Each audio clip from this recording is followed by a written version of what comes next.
पक्षी नगर के जंगल में बड़ा रंगीन बैनर लगा हुआ है। जंगल के कई पक्षी उस बैनर को देखने के लिए वहां पर खड़े हुए हैं। पक्षी नगर के जंगल में एक लोक सभा लगती है जिसमें मिट्ठू तोता अपने हाथों में माइक को लेकर के ये जोर जोर से कह रहा था।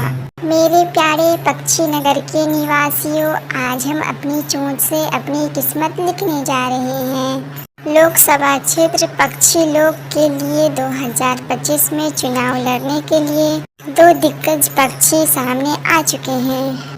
इस बार चुनाव के मैदान में दो अलग अलग उम्मीदवार खड़े हुए हैं। चुनावी मंच पर सबसे पहले कालू कौवा आता है। मेरे प्यारे पक्षी नगर के निवासियों, उम्मीदवार नंबर 1 पेंगे या मरेंगे के नारे के साथ काले धन बीज के खिलाफ आवाज उठाने वाले सभी के और मेरे पहले उम्मीदवार वो कालू कौवा है। जया काकी भी मंच पर आ जाती है। मेरे प्यारे दोस्तों, उम्मीदवार नंबर 2 शांति, शिक्षा और सफाई के प्रति अच्छी बोली बोलने वाले और सच्चे इरादे रखने वाली हमारी जया काकी है, जो आप लोगों के सामने खड़ी हुई है। कौवा एक दरख्त की ऊंची डाल पर बैठ जाता है और जोर जोर से प्रचार करने लगता है। उनके साथ एक दो कौवी भी थी।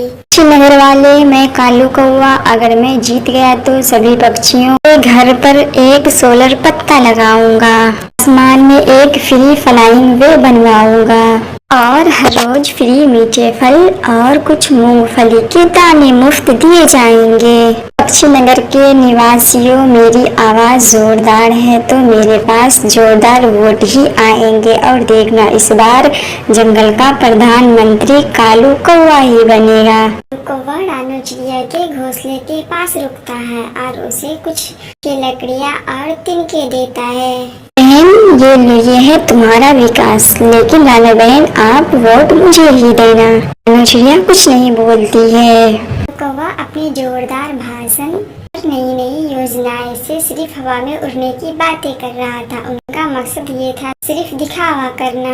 काकी एक बड़े बरगद के पेड़ के नीचे बैठ कर छोटे छोटे पक्षियों से बातें कर रही थी और बहुत प्यार से बात कर रही थी। मेरे प्यारे भाई और बहनों और मेरे जंगल के साथियों, मुझे पता है कि आप बड़े बड़े वादों से थक चुके हैं। कालू कौवा जो फ्री फ्लाईवे की बात करता है, क्या उसने कभी अपने टूटे हुए घोंसले को सही करने की कोशिश की है? उसने हमारे बच्चे के लिए कोई पाठशाला या स्कूल बनवाई है? तो आप लोग अपना वोट उसी को दीजिए जो जंगल की रक्षा कर सके और वो आपकी देखभाल कर सके, आपकी जरूरतों का ख्याल रख सके। काकी मीठी चिड़िया से मिलती है। काकी, मेरा घोंसला तूफान में उड़ गया था, मुझे अभी तक कोई घोंसला नहीं मिला है। मीठी बेटा, मैं तुम्हें घोंसला बनवा करके नहीं दूंगी, बल्कि मैं तुम्हें घोंसला बनाने की ट्रेनिंग दूंगी ताकि अगली बार जंगल में कभी किसी को कोई परेशानी हो घोंसले से रिलेटेड तो वो अपना घोंसला खुद बना सके। विकास शोर करने से नहीं, साथ मिलकर काम करने से होता है। बेटा, मेरी इच्छा और मेरी कोशिश यही है कि इस जंगल में पानी की कमी ना हो, सभी पक्षी सुरक्षित रहे और पक्षियों के लिए कोई पाठशाला या स्कूल बनाए ताकि सभी पक्षी के बच्चे आसानी से शिक्षा पाए।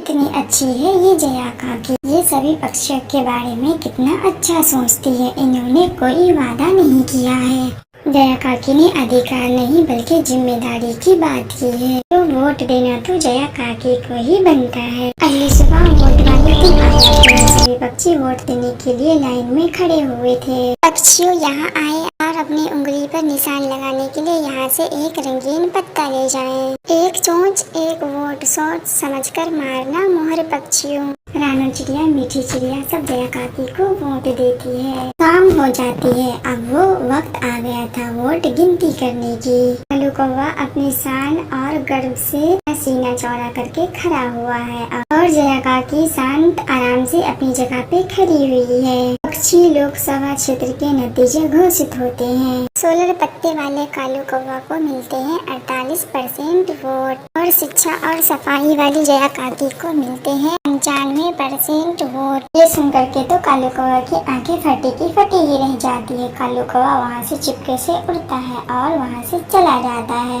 मेरे प्यारे पक्षी नगर वालों, आपने वो कर दिखाया कि शोर से ज्यादा समझदारी का बल होता है।